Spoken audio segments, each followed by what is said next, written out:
বনানীতে লরির ধাক্কায় 2 নারী পোশাক শ্রমিক নিহত। অবরোধে এলিভেটেড সহ সড়কে যান চলাচল বন্ধ, তীব্র যানজট।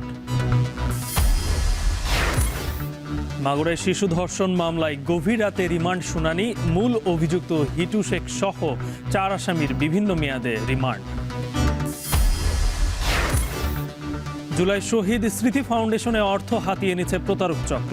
গণ অভ্যুত্থানে শহীদ ও আহতদের নামের গ্যাজেটের দাবি।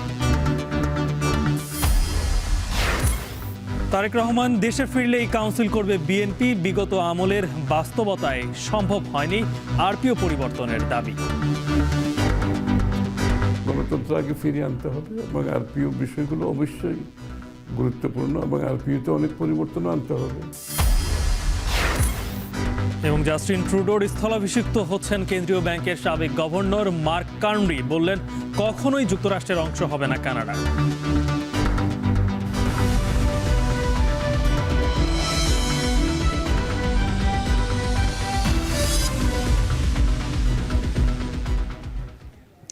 স্বাগত। এখন বাণিজ্যে সঙ্গে আছি আমি গালিব ইবনে রিয়াজ। শুনছিলেন শিরোনাম।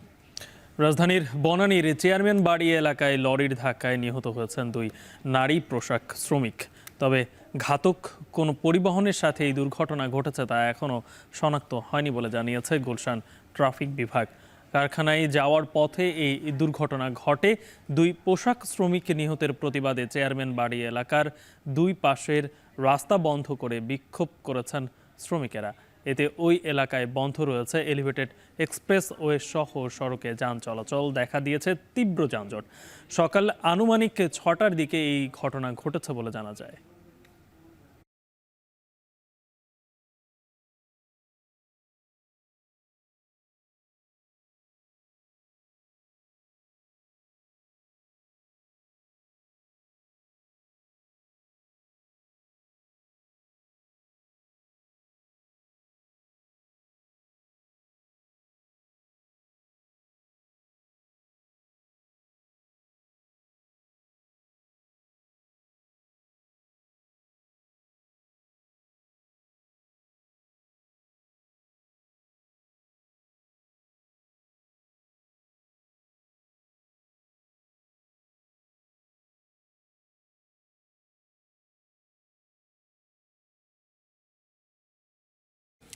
এ বিষয়ে সবশেষ পরিস্থিতি জানাতে বনানী থেকে যুক্ত হচ্ছেন সহকর্মী সাজিদ আরাফাত। সাজিদ, এখন সেখানকার পরিস্থিতি কি? আর যে লরির ধাক্কায় এই 2 নারী পোশাক শ্রমিকের পরিচয় কি এখন পর্যন্ত নিশ্চিত হওয়া গেছে কিনা? সর্বশেষ কি পরিস্থিতি সেখানকার? বলছিলেন, আমরা সকালে যে ঘটনা ঘটেছে, দুর্ঘটনা বনানীর চেয়ারম্যান বাড়ি এলাকায় একটি লরি কিংবা কোন গাড়ি এখন পর্যন্ত সেটি নিশ্চিত করা যায়নি। তাকে এখন পর্যন্ত ধরা যায়নি যে গাড়ির চাপায় একজন পোশাক কারখানার শ্রমিক নিহত হয়েছেন এবং আরেকজন আহত হয়েছেন। আমরা জানতে পেরেছি এখন পর্যন্ত তার নাম খুব সম্ভবত মিনারা নামে একজন নিহত হয়েছেন। তবে সেই দুর্ঘটনার পর পোশাক শ্রমিকরা রয়েছেন তারা রাস্তা অবরোধ করেছেন। রাস্তা অবরোধের পর বনানী এলাকায় গাড়ি চলাচল বন্ধ হয়ে গিয়েছে। এর প্রভাব কিন্তু অন্যান্য রাস্তাগুলোয় পড়েছে। আমরা আশেপাশের তেজগাঁও এলাকায় দেখেছি, বনাখালী এলাকা, গুলশান এলাকায় তীব্র যানজট, ফ্লাইওভারে যানজট এবং এলিভেটেড এক্সপ্রেসওয়েতে কিন্তু গাড়ি চলাচল বন্ধ করে দিয়েছে শ্রমিকরা। এবং সেই চাপ পুরো ঢাকা শহরের অন্যান্য এলাকায় কিন্তু আমরা দেখেছি যে ফ্লাইওভারের মুখে এখনো কিন্তু জ্যাম দেখতে পাচ্ছি, প্রচুর অসংখ্য অনেকক্ষণ ধরে আমরা গাড়িগুলো ধীর গতিতে চলছে এখানে দেখতে পাচ্ছি। এবং এই যে দুর্ঘটনার পর দুর্ঘটনাটি সকাল 6:30টার দিকে ঘটেছে বলে আমরা জানতে পেরেছি এবং তারপরেই প্রায় বেলা 8টার দিক থেকে, সকাল 8টার দিক থেকে গাড়ি ঘোড়া এই মহাখালী এলাকায় কিন্তু অবরোধ অনেকটাই অবরোধ করে রাস্তায় তারা কিন্তু প্রতিবাদ জানিয়েছে এবং প্রতিবাদ জানানোর পর এই এলাকায় রাস্তাঘাটে যান চলাচল বন্ধ হয়েছে। তার প্রভাব কিন্তু আমরা দেখছি আশেপাশে করেছে গুলশান এলাকায় তীব্র যানজট, এলিভেটেড এক্সপ্রেসওয়েতে অনেকগুলো গাড়ি উঠতে পারছে না। এই মুহূর্তে আমরা যে ফ্লাইওভারের মুখে রয়েছি সেখানেও কিন্তু তীব্র যানজট দেখতে পাচ্ছি এবং মহাখালীর আমতলী এলাকায় সেই এলাকাগুলোতে কিন্তু গাড়ি অনেক দীর্ঘক্ষণ চলতে পারেনি। তবে ধীরে ধীরে কিছু রাস্তায় গাড়ি চলাচল শুরু করেছে, যেগুলোতে চলছে সেই রাস্তাগুলো কিন্তু তীব্র যানজট আমরা দেখতে পাচ্ছি। এবং কিভাবে এই দুর্ঘটনা ঘটেছে সেটি এখন পর্যন্ত পুলিশ কিন্তু আমাদেরকে জানাতে পারেনি। তারা সেই তদন্ত করছে, সেই তদন্ত সাপেক্ষে হয়তো বা পরবর্তীতে সিসিটিভির ফুটেজ বা সেই এলাকায় প্রত্যক্ষদর্শী সবার সহায়তায় সেটি তারা বের করবে। তবে যে গাড়ি চাপা গিয়েছে বলে জানা গেছে, সেই গাড়িটি কিন্তু আটকানো যায়নি। সেটি চালক কিংবা গাড়ি যে আটকের ঘটনা, এমন কোনো ঘটনা আমরা এখন পর্যন্ত শুনতে পাইনি। তবে তারা চেষ্টা করছেন মূল ঘটনার তদন্ত করে সবকিছু বিচার বিশ্লেষণ করে এই ঘটনা যেই চালক কিংবা যেই গাড়ি চাপা দিক না কেন তাকে আটক করে আইনের আওতায় নিয়ে আসার যে প্রতিশ্রুতি সেটি এখানকার আইন শৃঙ্খলা রক্ষাকারী বাহিনীর পক্ষ থেকে জানানো হয়েছে। এবং মূল মোটা দাগে যেটি বলতে চাই যে এই দুর্ঘটনার পর পোশাক শ্রমিকদের যে প্রতিবাদ, সেই প্রতিবাদের ফলে রাস্তায় যে ধরনের চাপ পড়েছে সেই চাপ ব্যাপকভাবে কিন্তু তীব্র যানজটের সৃষ্টি করেছে। এলিভেটেড এক্সপ্রেসওয়েতেও গাড়িগুলো উঠতে পারছে না, অনেক গাড়ি কিন্তু বন্ধ রয়েছে, যার ফলে ভোগান্তিতে পড়েছে নগরবাসী। তো এই ছিল আমার কাছে মহাখালী তেজগাঁও এলাকা থেকে, বনানী এলাকা থেকে সবশেষ খবর। বনানীতে লরির ধাক্কায় 2 পোশাক শ্রমিক নিহতের ঘটনায় সেখানে সড়ক অবরোধের পরে তীব্র যানজটের সৃষ্টি হয়েছে। যুক্ত ছিলেন সেই খবরটি জানাতে সাজিদ আরাফাত। জনরোষের চাপে গভীর রাতে রিমান্ড শুনানি হলো মাগুরায় শিশু ধর্ষণ মামলার আসামিদের। পরে এই ঘটনায় প্রধান আসামি হিটু শেখের 7 দিনের রিমান্ড মঞ্জুর করেছেন আদালত। এছাড়া বাকি 3 আসামির প্রত্যেককে 5 দিন করে রিমান্ড দেওয়া হয়। রোববার আসামিদের জেলা ও দায়রা জজ আদালতে তোলার কথা থাকলেও পরিস্থিতি উত্তপ্ত থাকায় গভীর রাতে শুনানি হয়। মামলা তদন্তকারী কর্মকর্তা জানান, সকল আসামির 7 দিনের রিমান্ড চাওয়া হলে বিচারক প্রধান অভিযুক্ত হিটু শেখকে 7 দিন ও বাকি 3 আসামির 5 দিন করে রিমান্ড মঞ্জুর করেছে। এর আগে রোববার দুপুরে ধর্ষকের বিচারের দাবিতে আদালত প্রাঙ্গণে বিক্ষোভ সমাবেশ করে মাগুরা বৈষম্য বিরোধী ছাত্র আন্দোলন। এ সময় 24 ঘন্টার মধ্যে জড়িতদের দৃষ্টান্তমূলক শাস্তির দাবি জানান তারা। ফলে নিরাপত্তার স্বার্থে পুলিশ সে সময় রিমান্ডের কার্যক্রম পরিচালনা করতে পারেনি।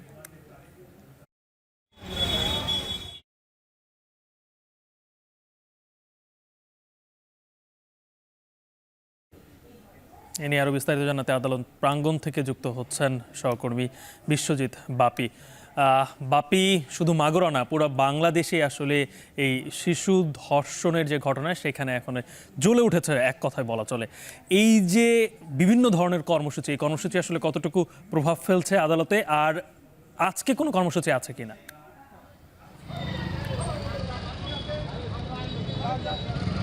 ধন্যবাদ। আপনারা জানেন যে মাগুরার যে আদিবাসী শিশু সেই ধর্ষণের শিকার, এর প্রতিবাদে কিন্তু গোটা দেশ কিন্তু এখন উত্তাল হয়ে পড়েছে। আর মাগুরার তো যে কর্মসূচি সকাল থেকেই আজকেও কিন্তু কর্মসূচি চলছে। ইতিমধ্যে আমি এখন দাঁড়িয়ে আছি মাগুরা জেলা জজ আদালতের সামনে। এখানে কিন্তু জেলা আইনজীবী সমিতি তারা কিন্তু এখনো মানববন্ধন এবং বিক্ষোভ প্রদর্শন করছে।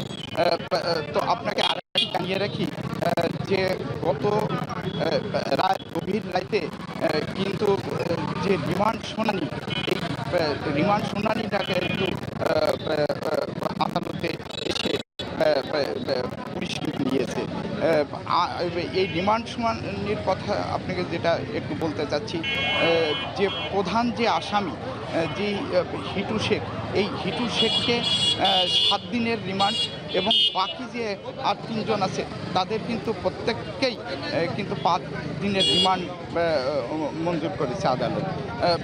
তো আবার যদি আপনাকে জানিয়ে রাখি, এখন জেলা আইনজীবী সমিতির যে মানববন্ধন বিক্ষোভ চলছে, এর পরপরই কিন্তু আবার ছাত্র জনতার ব্যানারে কিন্তু বিক্ষোভ মিছিলের কথা রয়েছে। টোটাল আপনাকে বলতে গেলে যে মাগুরার এই ইস্যুটা নিয়ে দেশের বিভিন্ন অঞ্চলে যেমন প্রতিক্রিয়া সৃষ্টি হয়েছে এবং মাগুরায় কিন্তু তার থেকে অনেক বেশি। মাগুরার শুধু জেলা সদর নয়, জেলা সহ কিন্তু বিভিন্ন উপজেলা গ্রাম অঞ্চলেও কিন্তু বিক্ষোভ মিছিল করা হচ্ছে। তো যে আমরা এখানে আসছি এবং যে আমরা একটু আইনজীবীদের সঙ্গে কথা বলেছি, তারা যেটা জানিয়েছে যে দ্রুত যদি এই মামলার যদি আসামিদের বিচার না হয় তারা কিন্তু আরও কঠিন কর্মসূচি হাতে নেবে। তাই এই ছিল মাগুরা জেলা জজ আদালতের থেকে সর্বশেষ। মাগুরায় শিশু ধর্ষণের ঘটনায় ধর্ষকের শাস্তির দাবিতে আজকেও মাগুরায় বিভিন্ন দল তাদের কর্মসূচি পালন করবে, সে বিষয়ে জানাচ্ছিলেন সহকর্মী বিশ্বজিৎ বাপি। এদিকে সুনামগঞ্জের ছাতকে 17 বছরের এক কিশোরীকে ধর্ষণের অভিযোগে একজনকে আটক করেছে পুলিশ। রাতে উপজেলার ইসলামপুর ইউনিয়নের বনগাঁও উত্তর পাড়া থেকে তাকে গ্রেপ্তার করা হয়। গ্রেপ্তার ব্যক্তি সিলেটের গোয়াইনঘাট এলাকার বাসিন্দা শফিকুর রহমান। পুলিশ জানায় গেল 6 মার্চ ছাতকের বনগাঁও উত্তর পাড়া মসজিদে কোরআন পড়তে যায় 17 বছরের ওই কিশোরী। সেদিন দুপুরে জোহরের নামাজের বিরতির সময় অন্য শিক্ষার্থীরা মসজিদ থেকে চলে যাওয়ার পর কিশোরীকে ধর্ষণ করা হয়। সে সময় তাকে হত্যার হুমকি দিলে ঘটনাটি কাউকে জানায়নি কিশোরী। এর একদিন পর 8 মার্চ পুনরায় ধর্ষণের ঘটনা ঘটলে পরিবারকে জানায় ভুক্তভোগী। এই ঘটনায় রোববার বিকেলে ভুক্তভোগীর খালা বাদী হয়ে ছাতক থানায় অভিযোগ দায়ের করলে অভিযুক্তকে গ্রেপ্তার করে পুলিশ।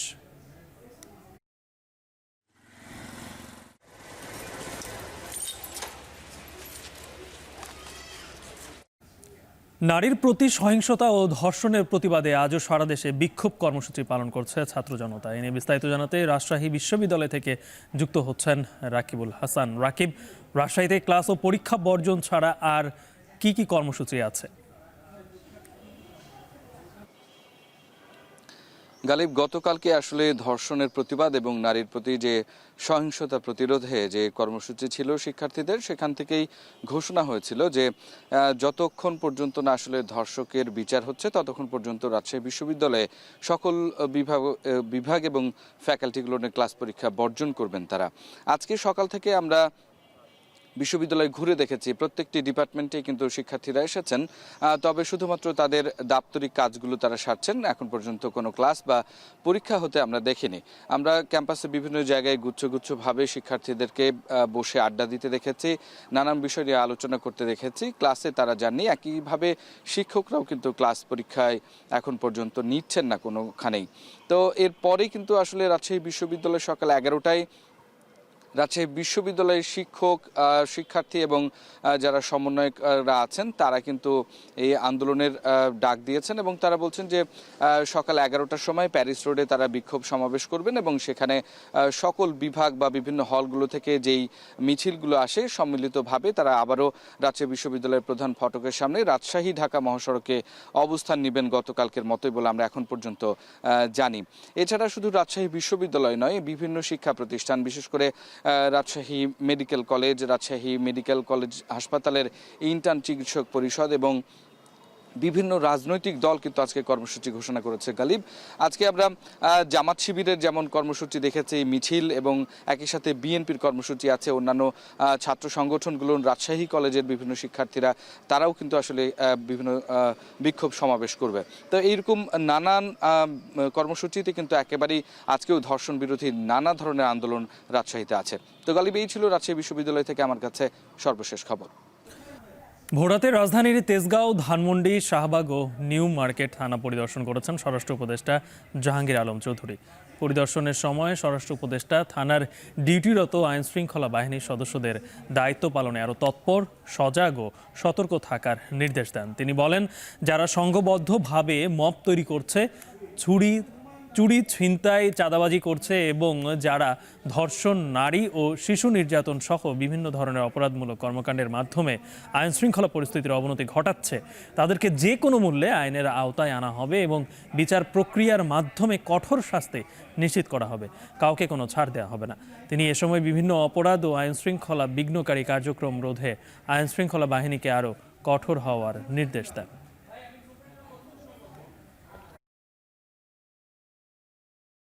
সকালের দিকে চিন্তায় কিন্তু একটু বেশি থাকে, এরা যেন সবসময় ভিজিলেন্ট থাকে এবং তাদের একটু ওয়েলফেয়ার সম্বন্ধে একটু জানা, তাদের সেরিটেরি ঠিকমতো খাওয়া হয়েছে কিনা, সেরি খাওয়া আরেকটা প্রশ্ন ছিল যে আপনি স্যার সিএনসি গিয়েছেন পরিদর্শনে, স্যার আপনি স্যার কোনো আপডেট পেয়েছেন এই বিষয়ে? স্যার ওটা তো জানেন ক্রিটিক্যাল অবস্থায় আছে। আজকে তো আমি সকালে তো টাইম জানেন স্যার। তো আপনার কি ইচ্ছা আছে আজকে আপনি আমার পরিদর্শন যাবেন? আজকে আমি ভিড় হয় কি সিসিউতে বারবার ঢোকাটা কিন্তু হয় না, তবু আমি খবর নিয়ে পাচ্ছি। নারায়ণগঞ্জে দুর্বৃত্তের ছুরিকাঘাতে অপূর্ব নামে এক ছাত্রদল কর্মী নিহত হয়েছেন। রাত 10টায় শহরের চাষাড়া বালুর মাঠ এলাকায় এই ঘটনা ঘটে। প্রত্যক্ষদর্শীরা জানান, রাতে ধর্ষণ ও হত্যার প্রতিবাদে জেলা বিএনপির মিছিল শেষে যাওয়ার পথে সম্রাট নামের এক ব্যক্তির সাথে অপূর্ব বাগবিতণ্ডা হয়। এক পর্যায়ে সঙ্গে থাকা ছুরি দিয়ে অপূর্বকে আঘাত করে তিনি। পরে দ্রুত তাকে উদ্ধার করে খানপুর হাসপাতালে নিলে কর্তব্যরত চিকিৎসক মৃত ঘোষণা করেন। পুলিশ বলছে, অভিযুক্ত সম্রাটকে আটক করা হয়েছে। এই ঘটনায় আরও কেউ জড়িত থাকলে তাদেরকেও আইনের আওতায় আনা হবে।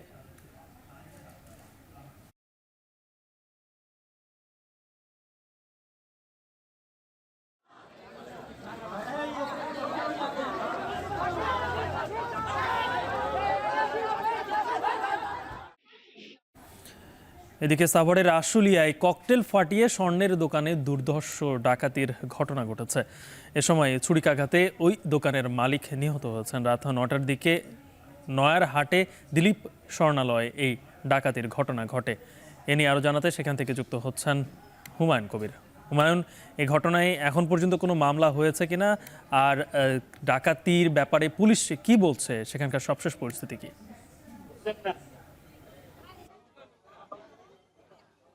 গালিব, আসলে আমি যে জায়গাটিতে এখন দাঁড়িয়ে আছি, ঠিক আমার পেছনে যে দোকানটি দিলীপ স্বর্ণালয়, এই দোকানটিতেই গতকাল তারাবি নামাজের সময় মানে আনুমানিক রাত 9টার দিকে কিন্তু দুর্ধর্ষ ডাকাতির ঘটনা ঘটেছে। 4-5 জন ডাকাত কিন্তু তারা ককটেল ফাটাতে ফাটাতে কিন্তু তারা এই দোকানে এসে দোকান মালিক দিলীপ দাস যখন দোকান বন্ধ করে বাড়ির উদ্দেশ্যে রওনা দিচ্ছিলেন, তখনই কিন্তু তার সাথে থাকা যে ব্যাগটি ছিল সেটি ছিনিয়ে নিয়ে কিন্তু ডাকাতরা পালিয়ে যায়। এবং ডাকাতরা যখন ব্যাগটি ছিনিয়ে নিচ্ছিল, ঠিক সেই সময়টিতে কিন্তু উপর্যুপরি ছুরিকাঘাত করেছিল দিলীপ দাসের উপর। ফলে কিন্তু দিলীপ দাস মাটিতে লুটিয়ে পড়ে এবং তার ব্যাগটি নিয়ে কিন্তু ডাকাত দল পালিয়ে যায়। পরে কিন্তু সেনাবাহিনী এবং পুলিশ কিন্তু ঘটনাস্থল পরিদর্শন করেছে এবং এই যে নয়ারহাট বাজারের আশেপাশে মানে এই দোকানটির আশেপাশে যেসব সিসিটিভি ফুটেজ রয়েছে সেগুলোও কিন্তু সংগ্রহ করে তাদের সংরক্ষণে রেখেছেন এবং সিসিটিভির ফুটেজ যাচাই বাছাই করে কিন্তু তারা আসলে তার অপরাধী যারা তাদেরকে ধরার জন্য চেষ্টা চালাচ্ছেন, এমন কথাই কিন্তু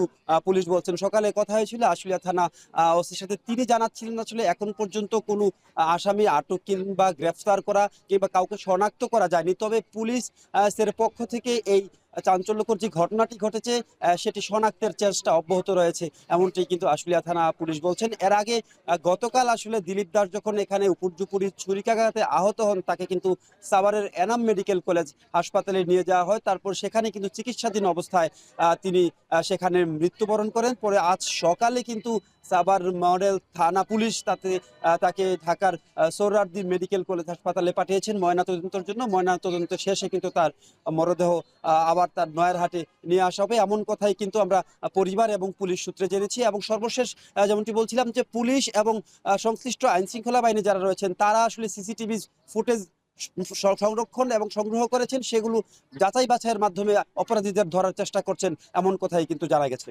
এই ছিল স্বর্ণের দোকানের থেকে যে ডাকাতির সর্বশেষ পরিস্থিতি নিয়ে আমার কাছে বিস্তারিত। সাভার থেকে যুক্ত ছিলেন হুমায়ুন কবির। সিরাজগঞ্জে যমুনা সেতুর পশ্চিম সংযোগ সড়কের একটি মাইক্রোবাসে রাতে ডাকাতির ঘটনা ঘটেছে। লুট করে নেওয়া হয় যাত্রীদের সাথে থাকা 7টি মোবাইল ও নগদ 81,000 টাকা। রোববার রাত 8টার দিকে যমুনা সেতুর পশ্চিম সংযোগ মহাসড়কের সিরাজগঞ্জের কোনাবাড়ি এলাকায় এই ঘটনা ঘটে। ভুক্তভোগীরা জামায়াত ইসলামীর নেতা কর্মী বলে জানা গেছে। তারা জানান, ঢাকায় আদর্শ শিক্ষক ফেডারেশনের সভা শেষে রাজশাহী যাওয়ার পথে কোনাবাড়ির ধান গবেষণা ইনস্টিটিউটের সামনে পৌঁছালে মাইক্রোবাসের পেছনের অংশে বিকট শব্দ হয়।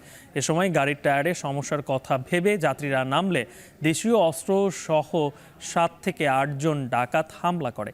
রাতেই এই ঘটনায় যমুনা সেতু পশ্চিম থানায় একটি অভিযোগ দায়ের করা হয়েছে।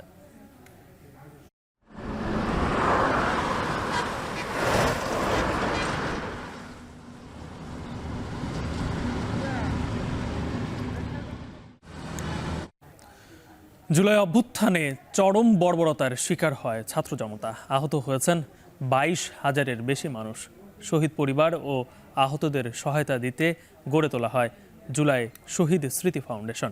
এই ফাউন্ডেশন থেকে শহীদ পরিবারকে অর্থ সহায়তার পাশাপাশি আহতদের চিকিৎসা খরচ দেওয়া হচ্ছে। মানবিক এই কাজের প্রতিষ্ঠান থেকেও প্রতারণা করে অর্থ হাতিয়ে নিচ্ছে একটি চক্র। এজন্য জেলা পর্যায়ে স্বাস্থ্য অধিদপ্তরের ওয়েবসাইট ম্যানেজমেন্ট ইনফরমেশন সিস্টেমকে দায়ী করছেন সংশ্লিষ্টরা।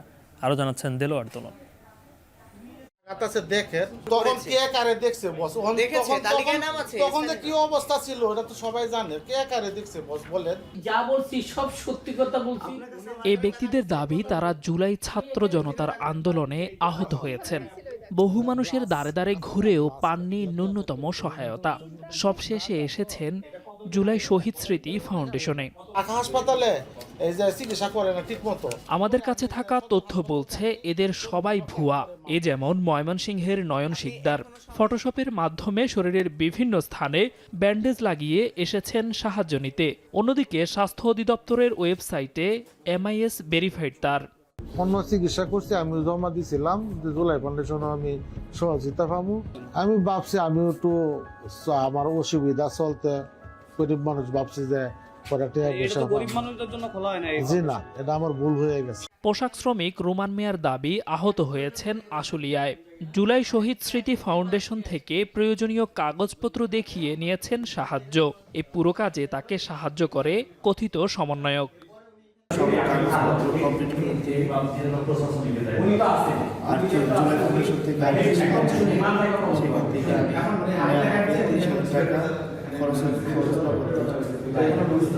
ডিসেম্বরে মোহাম্মদপুর এলাকায় ডাকাতের কবলে পড়ে গুলিবিদ্ধ হয় রিকশা চালক বেল্লাল।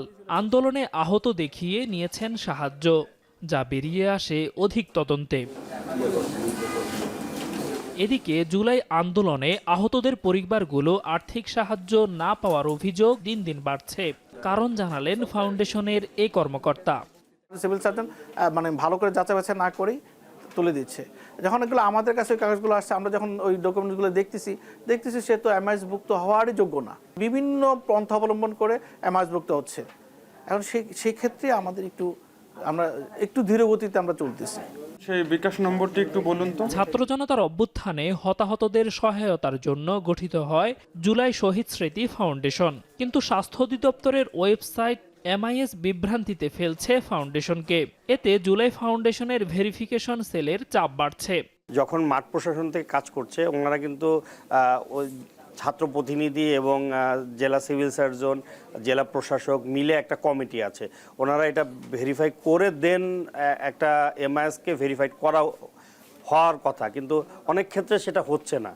যে কারো সরকারি ডাটাবেজে নিবন্ধন করার সুযোগ নিয়ে সক্রিয় হচ্ছে প্রতারক চক্র। প্রতিরোধে নিহতদের পাশাপাশি আহতদের নামের গ্যাজেট প্রকাশ করার দাবি ফাউন্ডেশনের। ভুল করে অনেকেই টাকা নিয়ে গেছেন, আমরা কিছু টাকা উদ্ধার করেছি, বাকি টাকা উদ্ধার করার জন্য আমাদের একটা টিম কাজ করতেছে। সরকার গ্যাজেটভুক্ত গ্যাজেটের তালিকা দিয়ে দেওয়ার সাথে সাথেই আপনারা দেখবেন যে আমরা 1 মাসের ভিতরে বাকি যে 6000 আছে বা 17,000 সবগুলো আমরা কমপ্লিট করে ফেলতে পারবো। জুলাই শহীদ স্মৃতি ফাউন্ডেশন থেকে 14 ফেব্রুয়ারি পর্যন্ত শহীদ পরিবার ও আহত ব্যক্তিদের সহায়তায় 71.48 কোটি টাকা 4405টি পরিবারের মাঝে বিতরণ করেছে। এর মধ্যে 34.30 কোটি টাকা পেয়েছেন 686টি শহীদ পরিবার, 37.18 কোটি টাকা পেয়েছেন 3719 জন আহত ব্যক্তি। দেলোয়ার দোলন, এখন, ঢাকা। দীর্ঘ 7 বছর পর বিএনপির জাতীয় নির্বাহী কমিটির বর্ধিত সভা। এরপর আলোচনা থেকেই দলটির জাতীয় কাউন্সিল নিয়ে দলের নীতি নির্ধারণী পর্যায়ের নেতারা জানান তারেক রহমান দেশে ফিরলে এই কাউন্সিল করবে দল। আর নির্দিষ্ট সময়ে কাউন্সিল না করায় আরপিও লঙ্ঘন প্রসঙ্গে হাসিনা আমলের রাজনৈতিক বাস্তবতা তুলে ধরেন নেতারা। রাষ্ট্রবিজ্ঞানীরা বলছেন অনিয়মিত কাউন্সিল দলগুলোর অভ্যন্তরের গণতন্ত্র চর্চাকে প্রশ্নবিদ্ধ করে। আরও জানাচ্ছেন জাওয়াদ মাহমুদ। সম্প্রতি জাঁকজমকপূর্ণ আয়োজনে বিএনপির জাতীয় নির্বাহী কমিটির বর্ধিত সভা হয়, যেখানে অংশগ্রহণ করেন কেন্দ্র থেকে তৃণমূলের 4000-এর বেশি প্রতিনিধি, যা রাজনীতিতে এক নজিরবিহীন দৃষ্টান্ত তৈরি করেছে। ব্যবস্থাপনা কমিটি, বাস্তবায়ন কমিটি, অভ্যর্থনা উপকমিটি, আপ্যায়ন উপকমিটি, শৃঙ্খলা উপকমিটির মতো বিভিন্ন কমিটি গঠন করে জাতীয় কাউন্সিলের আদলে করা হয় বর্ধিত সভাটি। তারা পলিটিক্স আসতে পারতো, তারা পলিটিক্স। দীর্ঘ 7 বছর পর এমন ঘটা করে দলটির বর্ধিত সভা অনুষ্ঠানের পর আলোচনায় দলের জাতীয় কাউন্সিল। 2016 সালে সবশেষ কাউন্সিল হলেও এবার নতুন রাজনৈতিক প্রেক্ষাপটে জাতীয় কাউন্সিল নিয়ে জানতে চাইলে স্থায়ী কমিটির এই সদস্য বলেন, দলের ভারপ্রাপ্ত চেয়ারম্যান দেশে ফিরলেই কাউন্সিল করবে দল। বর্ধিত সভা করে আমাদের সব মতামত নিয়ে নিয়েছি আমরা। এখন কাউন্সিল দেশের একটা সুস্থ অবস্থার মধ্যে ফেরত আসলে কাউন্সিল হবে। এখন পরিবেশ হয়েছে, সেই জন্য বর্ধিত সভা করলাম এবং সময় মতো আমরা সারা দেশে সংগঠন আবার তৃণমূল থেকে ঢেলে সাজানো হচ্ছে। আবার যখন এগুলো শেষ হয়ে যাবে তখন আমরা কাউন্সিল করব। ওদের পক্ষ বিপক্ষ ওদের মধ্যে যত বিরোধী। দলের গঠনতন্ত্র অনুযায়ী 3 বছর পর পর কাউন্সিল করার নিয়ম রক্ষা না হওয়ার বিষয়ে রাষ্ট্রচিন্তক ফরহাদ মজাহর বলছেন, অনিয়মিত কাউন্সিল দেশের রাজনৈতিক দলগুলোর অভ্যন্তরে গণতন্ত্র চর্চাকে প্রশ্নবিদ্ধ করে। নিজেদের দলের মধ্যে কিছু গণতন্ত্র চর্চা তো করতে হবে এবং সেই গণতন্ত্র চর্চাটা গুরুত্বপূর্ণ জায়গা হচ্ছে কাউন্সিল নির্বাচন। একটা নির্বাচনের মাধ্যমে নেতা তৈরি হওয়া, নির্বাচনের মাধ্যমে নেতা আপনার নির্বাচন করা। তো এই দলগুলো তো এটা করে না, ফলে এদেরকে আপনি গণতান্ত্রিক দল কৃষি ভিত্তিতে বলবার তো কোনো সুযোগ নেই। পেজটা পায় নাই এখন তো বোধহয়। এদিকে দলের ভেতরে গণতন্ত্র চর্চা ও নির্দিষ্ট সময়ে কাউন্সিল না করলে আরপিও লঙ্ঘন হবে কি, এমন প্রশ্নের জবাবে বিএনপির এই নীতি নির্ধারক জানান, বিগত সময়ে হাসিনা আমলের রাজনৈতিক বাস্তবতা অনুকূলে না থাকায় কাউন্সিল করা সম্ভব হয়নি। আমরা তো একটা গণতান্ত্রিক দল, বাংলাদেশে একদলীয় শাসন থেকে বহুদলীয় গণতন্ত্র আমরা এনেছি, বিএনপি এনেছে, সংসদীয় গণতন্ত্র বিএনপি এনেছে। সুতরাং গণতান্ত্রিক অর্ডারটা ফিরিয়ে আনার জন্যই তো আন্দোলন করেছে। আর পিওতে যেগুলো ছিল একটা গণতান্ত্রিক অর্ডারকে মাথায় রেখে এগুলো একসময় করা হয়েছিল। তারপর তো বাংলাদেশ থেকে গণতন্ত্র বিদায় নিয়ে গেছে। এখন আমরা গণতন্ত্র আগে ফিরিয়ে আনতে হবে এবং আরপিওর বিষয়গুলো অবশ্যই গুরুত্বপূর্ণ এবং আরপিওতে অনেক পরিবর্তন আনতে হবে। এর কাজ হলো সংবিধান প্রণয়ন করা। তবে এই রাজনৈতিক বিশ্লেষক বলছেন, নির্বাচন কমিশন পূর্বের রাজনৈতিক অচলাবস্থা বিবেচনায় নিলে এর কোনো ভিত্তি থাকবে না। জাতীয় কাউন্সিল অধিবেশন যেখানে এসে সারা দেশ থেকে প্রতিনিধিরা যোগ দেবেন, সেই রকম একটা জিনিস করার মতো সুষ্ঠু পরিবেশ ছিল না। কারণ পথে পথে যারা কাউন্সিল অধিবেশনে আসবেন তাদেরকে হয়রানি করা হতে পারে, গ্রেপ্তার করা হতে পারে, সেই ভীতি সেই শঙ্কা সবসময় ছিল। কাজেই তারা সেটা করতে পারে নাই। কাজেই নির্বাচন কমিশন এই কারণে তাদের নিবন্ধন বাতিল করে দেবে, এই ধরনের কথাবার্তার কোনো যৌক্তিকতা নাই, কোনো বেসিস নাই, কোনো ভিত্তি নাই। সারা দেশে 82টি সাংগঠনিক জেলা কমিটি রয়েছে বিএনপির। অধিকাংশের আংশিক ও পূর্ণাঙ্গ কমিটি গঠন করা হলেও নির্বাচনকে সামনে রেখে তৃণমূলকে শক্তিশালী ও নেতৃত্বের পরিবর্তন আনতে নতুন করে কমিটিগুলোকে ঢেলে সাজানো হচ্ছে। জাওয়াদ মাহমুদ, এখন, ঢাকা। ব্রাহ্মণবাড়িয়ায় চালকল মালিকদের কারসাজিতে চালের বাজার অস্থির হয়ে ওঠার অভিযোগ রয়েছে। বলা হয়, অনুমোদিত মজুদের বাইরে অতিরিক্ত চাল মজুত করে বাজারে কৃত্রিম সংকট তৈরি করেন বৈধ অনেক চালকল মালিক। এতে বিদেশ থেকে চাল আমদানি করেও সুফল পান না ভোক্তারা। আইজুল সঞ্চয়ের প্রতিবেদন। মেঘনার ভিউসি ঘাটের মোকাম ঘিরে ব্রাহ্মণবাড়িয়ায় গড়ে উঠেছে 250-র বেশি চালকল, যেখান থেকে প্রতিদিন অন্তত 10 কোটি টাকার চাল পাঠানো হয় ঢাকা, চট্টগ্রাম ও সিলেট সহ দেশের বিভিন্ন অঞ্চলে। চাল মজুতের ক্ষেত্রে অটোমেটিক, মেজর ও হাস্কিং মিলগুলোই ছাঁটাই ক্ষমতার দ্বিগুণ চাল 15 দিন পর্যন্ত মজুত রাখার অনুমোদন রয়েছে। তবে অভিযোগ রয়েছে, বাজারে সংকটের অজুহাতে দাম বাড়াতে অনেক মিল মালিক এর চেয়ে বেশি দিন চাল মজুত করেন। এর জন্য অনেক সময় অবৈধ মিল ব্যবহার করেন বৈধ মিলাররা, যার ফলে প্রায়ই অস্থির হয়ে ওঠে চালের বাজার। মিল মালিকরা সকলে মিলে সিন্ডিকেট করে যত বাড়ায় তত কিনতে হয়। আমরা তো জনগণ অসহায় অবস্থায় আছি। মিলারের দলের হাজার হাজার মন ধান স্টক আছে, চাউল আছে, এর থেকে তো আমরা কৃষক ন্যায্য মূল্য পাচ্ছে না, ভোক্তারা কিনে খেতে পাচ্ছে না। তার মধ্যে এই মধ্যস্বত্বভোগী যারা আছে তারা কিন্তু এই সুবিধাগুলো নিচ্ছে বারবার। অবৈধ মিলে চাল মজুতের অভিযোগ অস্বীকার করে অবৈধ মজুতের জন্য আড়তদারদের দায়ী করলেন চালকল মালিক সমিতির শীর্ষ নেতা। লাইসেন্সবিহীন তারা বিভিন্ন হানো গোডাউন রাখে, আর এই ক্ষেত্রে তারা চাল বলেন, ধান বলেন স্টক করে। বাজার যখন বৃদ্ধি হয় তখন তারা এগুলা বিক্রি করে। খাদ্য বিভাগ বলছে, মজুতের তথ্য না পাওয়ায় চাল নিয়ে কারসাজির সুযোগ পায় সিন্ডিকেট। নিয়মিত অভিযান চালানোর কথা বলছে জেলা প্রশাসন। যেসব মিলগুলো অনিবন্ধিত তাদের হচ্ছে যে আমরা যখন মোবাইল কোড করেছি বা হচ্ছে টাস্কফোর্সের হচ্ছে যারা সদস্যরা গিয়েছেন টিম নিয়ে, তখন তো তাদের গুদামে অনেক ধরনের মজুদ পেয়েছে এবং তাদেরকে অনেক জরিমানাও করা হয়েছে। অবৈধ যেগুলো আছে সেগুলোর বিষয়ে মোবাইল কোডের আওতায় আমরা বিচার কার্য চালিয়ে যাচ্ছি এবং জরিমানার আওতায় নিয়ে আসতেছি ওদেরকে। আশা করি খুব তাড়াতাড়ি নিবন্ধনের আওতা বহির্ভূত যেগুলো আছে সেগুলোকে আইনের আওতায় নিয়ে আসবো আর কি। ব্রাহ্মণবাড়িয়ায় 30টিরও বেশি অনুমোদনহীন চালকল রয়েছে। সম্প্রতি অবৈধ মজুতের দায়ে একটি চালকলে অভিযান চালিয়ে জরিমানা করেছে জেলা প্রশাসনের বিশেষ টাস্কফোর্স। আজিজুল সঞ্চয়, এখন ব্রাহ্মণবাড়িয়া। প্রায় 86% ভোট পেয়ে কানাডার লিবারেল পার্টির নেতা ও প্রধানমন্ত্রী হচ্ছেন মার্ক কার্নি। আর নির্বাচিত হওয়ার পরই হুঙ্কার দিলেন কানাডা কখনোই যুক্তরাষ্ট্রের অংশ হবে না। কয়েকদিনের মধ্যেই তার হাতে ক্ষমতা হস্তান্তর করবেন বিদায়ী প্রধানমন্ত্রী জাস্টিন ট্রুডো। তার সামনে বড় চ্যালেঞ্জ মার্কিন শুল্ক নীতি। আগামী অক্টোবরে অনুষ্ঠিত হতে পারে কানাডার জাতীয় নির্বাচন। আরও জানাচ্ছেন তানভীর জনি। 2015 সাল থেকে কানাডার টানা 3 বারের প্রধানমন্ত্রী ছিলেন জাস্টিন ট্রুডো, কিন্তু শেষ মেয়াদে উচ্চ মূল্যস্ফীতি, আবাসন ও অভিবাসন সংকটে তার জনপ্রিয়তায় ভাটা পড়ে। আস্থা হারাতে থাকেন নিজ দলেও। অবশেষে গেল 6 জানুয়ারি দলীয় প্রধান ও প্রধানমন্ত্রীর পদ থেকে সরে দাঁড়াতে বাধ্য হন ট্রুডো। এরপরই তার উত্তরাধিকার বাছাইয়ের জন্য দিন ধার্য করা হয় 9 মার্চ। কানাডার ক্ষমতাসীন লিবারেল পার্টির সদস্যদের 86% ভোট পেয়ে জয়ী হন 59 বছর বয়সী মার্ক কার্নি। তার নিকটতম প্রতিদ্বন্দ্বী সাবেক অর্থমন্ত্রী ক্রিস্টিয়া ফ্রিল্যান্ড পেয়েছেন মাত্র 8% ভোট। মার্ক কার্নি কানাডার কেন্দ্রীয় ব্যাংকের গভর্নরের পাশাপাশি ব্যাংক অব ইংল্যান্ডেরও দায়িত্ব পালন করেছেন। নির্বাচিত হওয়ার পরই তিনি ট্রাম্পের সমালোচনায় মুখর হন। কানাডা কখনোই যুক্তরাষ্ট্রের অংশ হবে না বলেও মন্তব্য করেন তিনি। And Canada never, ever will be part of America in any way, shape or form. কানাডার এক অস্থির সময়ে কার্নি দায়িত্ব নিতে যাচ্ছেন। যুক্তরাষ্ট্রের সঙ্গে বাণিজ্য যুদ্ধ এবং নিজ দেশের অর্থনীতিকে শক্তিশালী অবস্থানে নেওয়ার প্রতিশ্রুতি দেন Mark Carney. Donald Trump, as we know, has put, as the Prime Minister just said, unjustified tariffs on what we build, on what we sell, on how we make a living.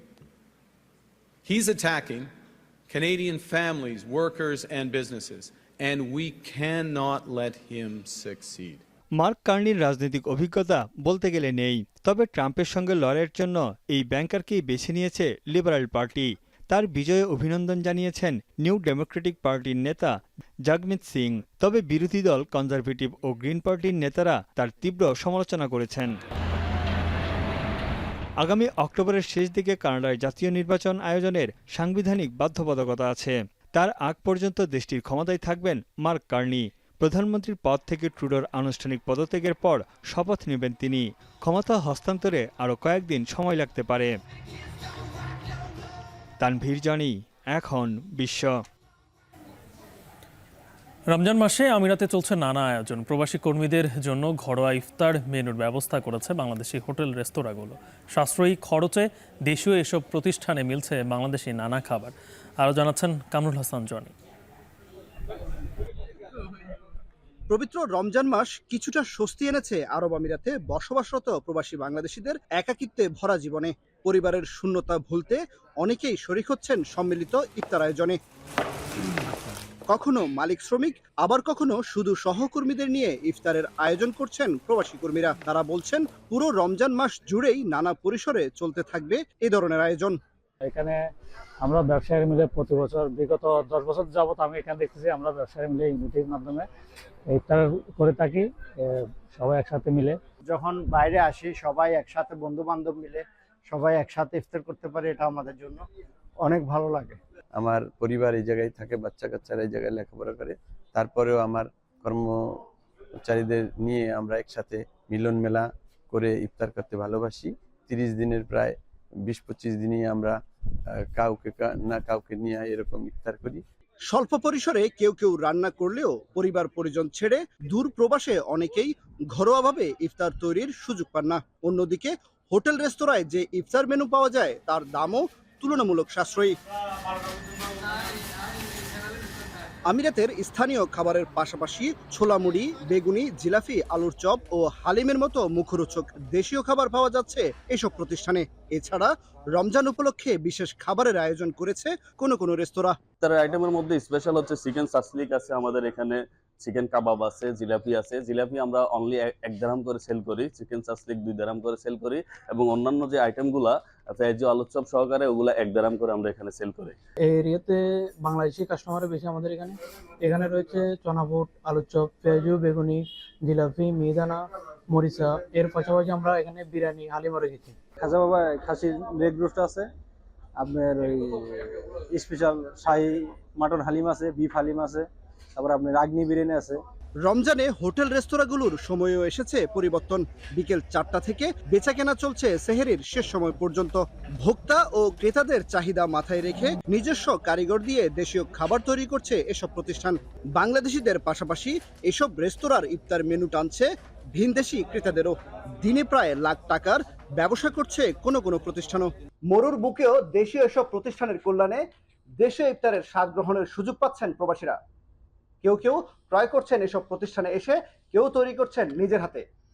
বাংলাদেশের মতো আমেজ না থাকলেও সম্মিলিত আয়োজন এই ইফতার আয়োজনকে করছে সমৃদ্ধ। কামরুল হাসান জনি, এখন সংযুক্ত আরব আমিরাত। এখন বাণিজ্যের শিরোনামগুলো আরও একবার।